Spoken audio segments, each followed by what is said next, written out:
حضرت عائشہ رضی اللہ عنہا نے بیان کیا کہ رسول اللہ صلی اللہ علیہ وسلم نے فرمایا، مجھے تم خواب میں 2 مرتبہ دکھائی گئیں۔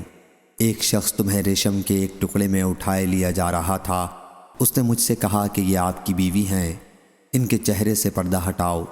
میں نے پردہ اٹھایا کہ وہ تم ہی تھیں۔ میں نے سوچا کہ اگر یہ خواب اللہ کی طرف سے ہے تو وہ خود ہی انجام تک پہنچائے گا۔ صحیح بخاری حدیث نمبر 7011۔ حضرت عائشہ رضی اللہ عنہا نے بیان کیا کہ رسول اللہ صلی اللہ علیہ وسلم نے فرمایا، تم سے شادی کرنے سے پہلے مجھے تم 2 مرتبہ دکھائی گئیں۔ میں نے دیکھا کہ ایک فرشتہ تمہیں ریشم کے ایک ٹکڑے میں اٹھائے ہوئے ہے۔ میں نے اس سے کہا کہ کھولو۔ اس نے کھولا تو وہ تم تھیں۔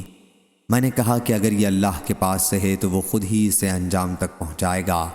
پھر میں نے تمہیں دیکھا کہ فرشتہ تمہیں ریشم کے ایک ٹکڑے میں اٹھائے ہوئے ہے۔ میں نے کہا کہ کھولو۔ اس نے کھولا تو اس میں تم تھیں۔ پھر میں نے کہا کہ یہ تو اللہ کی طرف سے ہے جو ضرور پورا ہوگا۔ صحیح بخاری حدیث نمبر 7012۔